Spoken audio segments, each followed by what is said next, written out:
dushima Imana duhimbaza Imana muri iki gitondo kuduha aya mahirwe kugira ngo tubashe kuganiriza imitima iri hafi ndetse n'iri kure abo turi kumwe muri kino gihugu ndetse n'abandi bari mu bindi bihugu ndetse n'indi migabane. Turahimbaza Imana rero ko iduhaye uyu mwanya, Imana ibishimirwe ndetse dushimire n'abayobozi bacu bani batuye kuduha aya mahirwe akomeye kugira ngo tubashe kuvuga Imana, tubashe kuyivuga, tubashe kwivugira ndetse tubashe no kuganira n'aba bantu bose cyangwa se imbaga y'abantu duhuriye hano kuri uru rubuga. Reka rero tudatinze tuze gusoma Imana hanyuma tuze kuganira ijambo ry'Imana.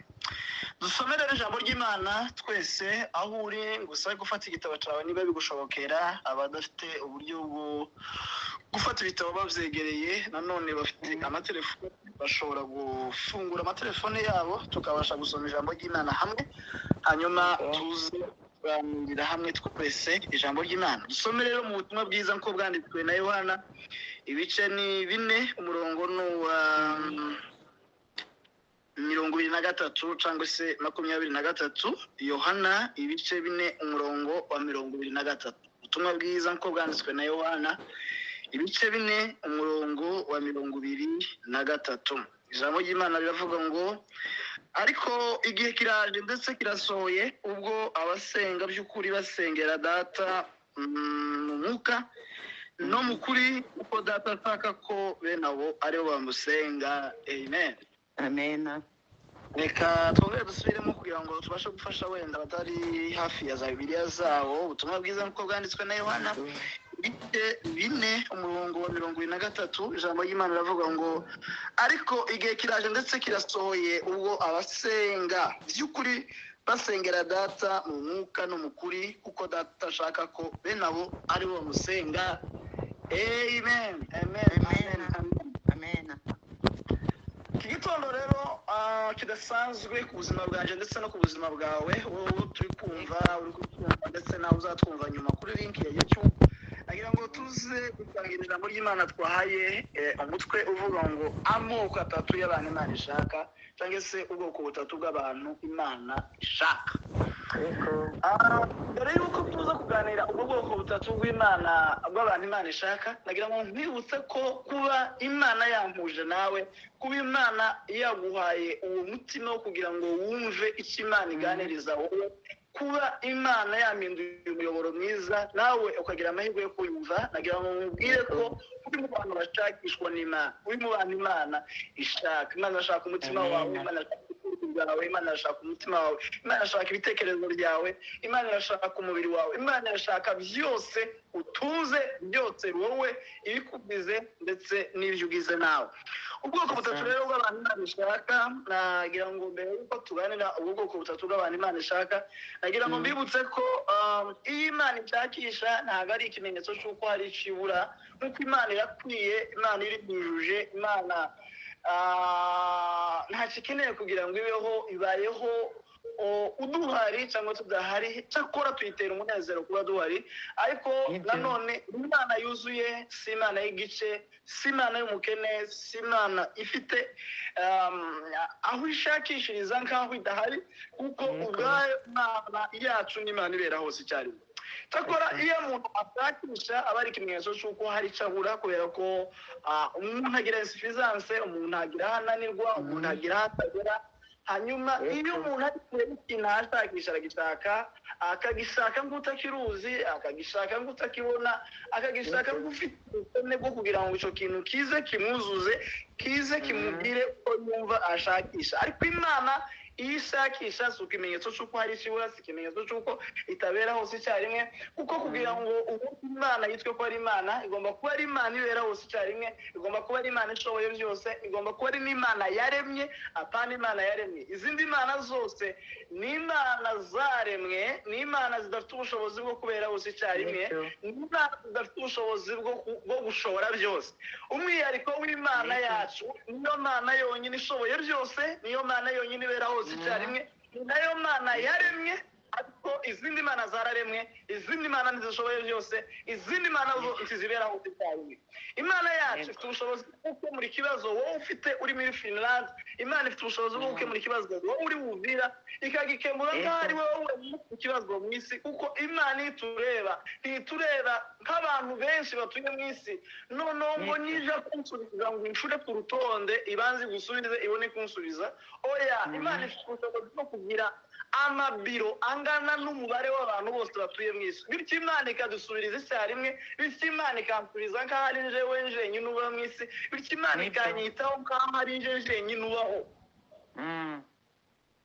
Imana yacu rero ni Imana ishoboye byose, ni Imana ibera hose icyarimwe, ni Imana yaremye, ntabwo ari Imana yigeze iremwa. Ihimbazwe ko ifite umwihariko wo gushobora byose, ko ifite umwihariko wo kubera hose icyarimwe, ko ifite umwihariko wo kuba ariyo Mana yaremye, ariyo Mana yihagije, Imana yabayeho, iriho kandi izahoraho. Nk'uko Biblia yavuze ngo ni Mungu yule yule jana, leo, hata milele, haweza kubadilika. Wanadamu wanaweza kubadilika, lakini yeye habadiliki kamwe, ni yule yule, ni leo, jana na hata milele. Amen. Muri iki gitondo muvandimwe, aho turi kumwe mu gitondo cyangwa ku manywa, ku mugoroba cyangwa nijoro, nagira ngo nkubwire ko Imana ifite ubushobozi bwo gukemura icyo kibazo cyawe. Imana ifite ubushobozi bwo gukemura icyo kibazo cyawe. Uko wotekereza ko shobora kinini, uko wotekereza ko kiri komplike, uko wotekereza ko kigoye kandi kimaze igihe kirekire, nagira ngo nkubwire ko Imana ifite ubushobozi bwo kugikemura, ukakibona kitarigeze kibaho, ukagira amashimwe nkaho icyo kibazo kitigeze kibaho. Cyoba kiremeye, cyoba gifite amakwa komplike, cyoba kigoye, cyoba kimeze nka Farawo imbere yawe, nagira ngo nkwibutse ko na Farawo yavuyeho, nagira ngo nkwibutse ko inyanja yavuyeho, nagira ngo nkwibutse ko imisozi izahinduka kubw'Imana, kubw'ijambo ryayo, kubw'ijambo rikomeye ku buzima. Imana ifite ijambo rikomeye ku buzima. Nyakunda kuvuga hejuru y'imbaraga z'ijambo, nyakunda kuvuga hejuru ya power of the word cyangwa la puissance de la parole. Niba abantu bafite ubushobozi bwo guha agaciro ikaratasi igahinduka amafaranga yari urupapuro kimwe n'izindi, ariko abantu bakarivugaho ijambo rigakomera, abantu bakita abantu amazina, akabafata akabakurikirana kugeza bapfuye, n'ibiti byitwa imisaraba bikandikaho amazina yabo, waba uhari cyangwa udahari, izina rikagukurikirana. Waba ikindi kintu icyo ari cyo cyose abantu bavuga kigakomera, nagira ngo mwibutse ko ijambo ry'Imana rikomeye kurenza ibindi bintu byose. Ijambo ry'Imana yavuze ku buzima. Hari muri ngo Yosefu ngo yanyuze mu bintu byinshi, yanyuze muri gereza, yanyuze mu rupfu, yanyuze mu cakara, yanyuze ahantu hakomeye. Bavandimwe be baramwishe, baramugurishije, baramurya, bamurya amafaranga, mwabo baramurya ise mwabo bari bazi ko yapfuye, bo bari bamugurishije badafite amafaranga bahaye bamurya. Iriya kwa Potifari yari umucakara, ariko ibyo byose ntibigeze bibuza ko isezerano ry'Imana, icyo Imana yavuze ku buzima kizagisohora, kuko ari Imana ivuga igasezeranya, kuko ari Imana ifite ubushobozi bwo gukora, Imana ifite ubushobozi bwo kubera hose icyarimwe, Imana ifite ubushobozi bwo kuba ariyo Mana yaremye, apana Imana yaremwe. Umwihariko w'Imana yacu ni Imana ifite ubushobozi bwo gukora byose utekereza. Nibuka ijambo ry'Imana rivuga uko ngo Uwiteka agana kuri cya kidendezi, ngo asanga wa muntu wari ugize igihe kirekire yarwaye. Haleluya!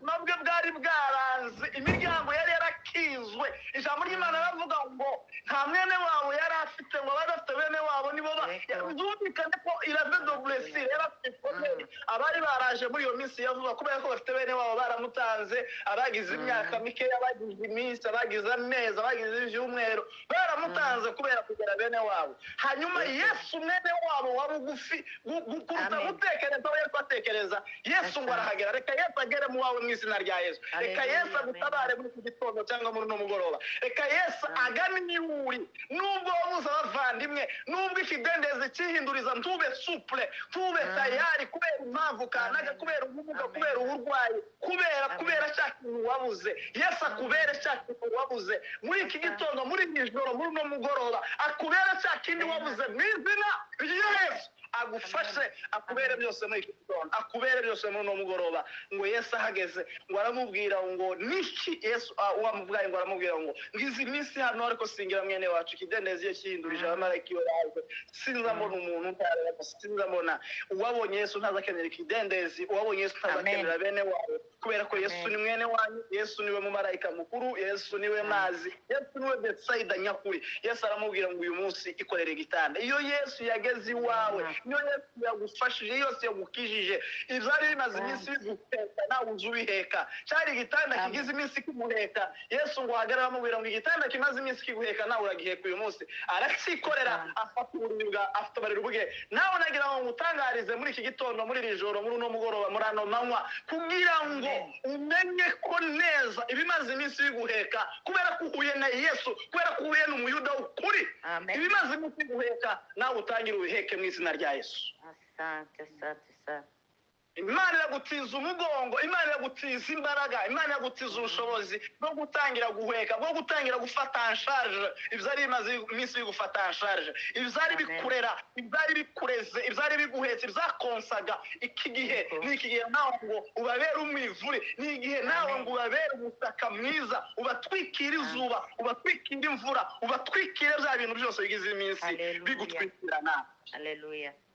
Muri ibyo yavuze ngo ni ukuri nahuye na Mesiya. Nahuye na Mesiya. Yaragize iminsi ahura n'abayuda batari abavure b'abapirate, ariko ngo ahura n'umuyuda ukuri. Yesu ahure nawe, uhure n'umuyuda, uhure n'umuhanuzi w'ukuri, uhure n'umuvugabutumwa w'ukuri, ubwiriza ijambo ry'Imana, umutima ukabohoka. Bigize iminsi twirwanga kuba gutari inkoko y'ibiheko, ariko dufite ibiheko bikomeye by'ibyaha mu mitima. Yesu ahure nawe, agushamburiye, agukure ibyo bibi, akwezesha amaraso. Uko muri yavuze ngo aratsezesha amaraso, ngo ngwino nawe. Hari indirimbo ivuga ngo ngwino ku isoko ngari nziza, nka bugufi wamburiwe, za ku birenge by'umukiza. Ira ferangile kofo. Imbaraga z'Imana zigukoreho, imbaraga z'Imana zigaza ubuzima bwawe. Ubwoko rero butatu bw'abantu Imana ishaka kugira ngo tuze gutangurana natwe waka hano buri gucya azaba bwigenda nabi. Nagira ngo duhere ku bwoko bwa mbere, aho twasomye ijambo ry'Imana mu butumwa bwiza nk'uko bwanditswe na Yohana ibice ni 4:23. La parole iravuga ngo ijambo ry'Imana riravuga ngo igihe kiraza kandi kirasoye, ngubwo basengera by'ukuri, basengera data mu kuri no mu mwuka, babo nibo data ashaka. Ubwoko bwa mbere bw'abantu Imana ishaka, Imana yashaka abantu basengera mu kuri no mu mwuka. Amen. Banezerewe. Amen. Ubwoko bwa mbere bw'abantu Imana yashaka abantu basengera mu kuri no mu mwuka. Imana yashaka Mungu anawataka waombao katika kweli na katika roho. Imana irashaka abantu basengera mu kuri no mu mwuka. Abantu bagize iminsi basengera mu mazi, abantu bagize iminsi basengera ku musozi, abantu bagize iminsi basengera mu makamba, abantu bagize iminsi basengera mu mpapuro, abantu bagize iminsi basengera mu byumba n'ahantu hatandukanye. Ariko Imana yasize icyumba kimwe. Imana yasize isenga imisozi, nta pure y'ibi imbere y'Imana, nta pure ya mountain, sarori haba ukuri n'umwuka. Niyo mpamvu abantu benshi bagiye ku misozi basiga bakomanye n'abadamu, bagenda bagiye mu masarara ariko basize bafite ibyo bapfa n'abandi. Ariko noneho batanite bapfa ku Mana, yaje mu isararo, yava yakaza akaguhaza mu izina ry'isararo, kaho isararo ari wiranze Imana iba honyine. Abandi bavuye mu mazu yabo ngo bavuye inyuma y'Imana, ngo baje imbere y'Imana, kaho aho baba batari imbere y'Imana. Nagira ngo nkwibutse ko isi yose ari imbere y'Imana. Icyo ugomba kumenya gusa wowe upfa kuba uri mukuri, upfa kuba uri no mu mwuka, isi yose ni ahantu ho gusengera. Nta kibanza Imana itokumviramo, nta kibanza Imana itokufunguramo. Habe na Yona birivuga ngo Yona yahunze Uwiteka ngo ageze mu nda y'urufi, ahasanga icyumba cy'amahombi, no muri esitoma y'urufi, no mu menyo, no mu rutorero rw'urufi. Yona yasanze icyumba cy'amahombi, atakira Uwiteka aramwumva. Muvandimwe muri Kristo Yesu, nagira ngo nkwibutse ko nta kibazo na kimwe utosengeramo Imana ngo ikumve. Imana izitwumva muri chambre de prière yawe, upfa kuri no mu mwuka. Nawe mama, nubwo uri mu koni ukaba uri kuri no mu mwuka, uri mu cyumba nyakuri. Nubwo uri mu modoka uri mu kuri no mu mwuka, uri mu cyumba nyakuri. Nubwo uri muri douche, nubwo uri mu bisi, nubwo uri mu ndege, nubwo uri muri bato, upfa kuri mu kuri, upfa kuri mu mwuka. isi yose ni icyumba cy'amahombi. Nubwo wowe uri mu kajagari, hari umurinzi wa healing wavuze ngo nubwo ngo umuntu yaba ari mu kajagari ari kumwe n'abantu benshi, ngo mu rusaku rwinshi rw'ibinyabiziga ngo Imana izitwumva. kandi Imana kubera ubushobozi bwo kubera hose icyarimwe no gushobora byose, Imana ifite ubushobozi bwo kumva indimi igihumbi icyarimwe kandi kumva nk'aho ari ururimi rwawe rwonyine wayivuga, kubera ko ifite ubushobozi bwo kwimultiplier ikagenda isubiza buri muntu wese nk'umwe. Imana irashaka abantu basenga mu kuri no mu mwuka. Tugize iminsi dusengera ku misozi, tugize iminsi dusengera mu matara, ariko Imana irashaka ko tuba abanyakuri, tuba mu mwuka. Isi yose ni icyumba cy'amahombi, kambere y'Imana nta inyuma yayo. Tuje mu ikanisa ngo wagiye imbere yayo nkaho mu wawe ari inyuma yayo. Isi yose ni imbere yayo. Bibiliya ivuga ngo ibintu byose mu isi ngo biratwikuruwe imbere yayo. Isi yose iri imbere y'Imana. Dupfa kuba turi mu kuri, dupfa kuba turi mu mwuka. Isi yose ni icyumba cy'amahombi. Mu wawe ni mu cyumba cy'amahombi, muri sambure yawe ni mu cyumba cy'amahombi, muri salama ni mu cyumba cy'amahombi, muri dushe ni mu modoka, mu ibarabara, ahantu hose hose Uwiteka akakumva. Imana irashaka abanyamasengesho. Amen. Dufite abanyamasengesho bakoze amabaje barambara barifotoza, ariko Imana irashaka abanyamasengesho mu kuri no mu mwuka. Dufite abanyamasengesho bandi, ariko Imana irashaka abantu bari mu kuri no mu mwuka. Imana irashaka abantu bari mu kuri no mu mwuka. Ukuri n'umwuka ndaho bitaba, biraho uri, biri naho utari, kubera ko bifite ubushobozi bwo kubera cyari. Imana ubwoko bwa mbere bw'abantu Imana ishaka abantu basengera mu kuri ndetse no mu mwuka. Amen. Ubwoko bwa kabiri bw'abantu Imana ishaka, reka dusome ijambo ry'Imana dusanga mu Itangiriro ibice 3 umurongo w'9, ibice 3 umurongo w'9, Itangiriro ibice 3 umurongo w'9, ibice 3 umurongo w'9. Ijambo ry'Imana riravuga ngo Uwiteka Imana ihamagara uwo mugabo iramubaza iti uri he? Ubwoko bwa kabiri bw'abantu Imana ishaka, Imana irashaka abantu batakaje ubusabane bwayo nayo. Imana irashaka abantu batakaje ideniya. Imana irashaka abantu batakaje isi y'ubusabane, isi y'ubutware, Edeni, isi y'ubutware, aho Imana yabwiye umugaragu wayo, aho Imana yabwiye Adamu na Eva ngo nimugende mubaho, nimugende mutware, mubabami, mube byo, mube bukeye baraka. N'ubu aho hantu muri Edeni ni ahantu Imana yasuriraga Adamu ikamubona, ariko nanone nawe akabona Imana. Ni ikibanza watakaje, hahandi wasengeraga Imana yakuboneraga nawe ukayibona. Ni ahantu waganiriza Imana, ni uburyo watanga gituro, ni uburyo waririmbaga, ni uburyo wasengaga, ni uburyo wategaga amaboko, ni uburyo wakiraga abashyitsi, ni uburyo Imana iragushaka muri cya kibanza wayiboneragamo nayo ikakuboneramo. Imana iragushaka ahandi mwasabaniraga nayo. Imana iragushaka ahandi mwavuganiraga nayo, mwavuganiraga mu maso, birashoboka ko mwavuganiraga mu ndirimbo, birashoboka ko mwavuganiraga ahantu hatandukanye ndashobora kumenya, ariko wowe uzi iyo bantu, uzi iyo kode, uzi ikibanza cyawe n'Imana mwawuriragamo nayo. Imana iragushaka. Uriye mwana w'umuntu uramagarwa, uwakuremye aragushaka. Amen. Umva imirindi y'Uwiteka aragushaka. Yewe umva arababa mwana w'umuntu. Uriye mwana w'umuntu uramagarwa, uwakuremye aragushaka.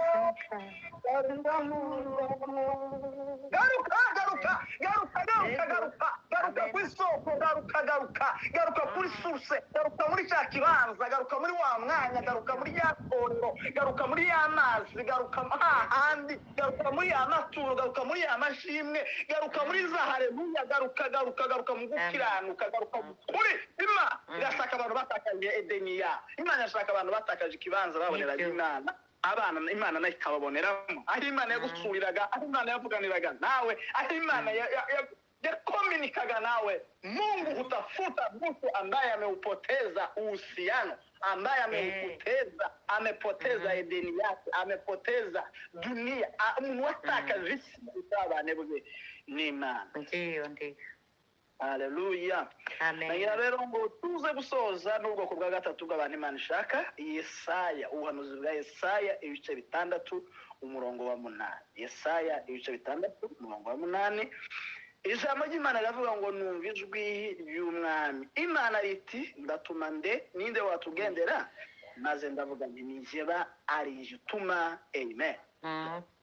Ansubiremo Yesaya ubuhanuzi 6 umurongo wa 8. Numva ijwi ry'umwami Imana riti ndatuma ninde watugendera, maze ndavuga nti nije bari utuma. Amen. Amen. Ubwoko bwa gatatu bw'abantu Imana ishaka, Imana yashaka bavuga butumwa.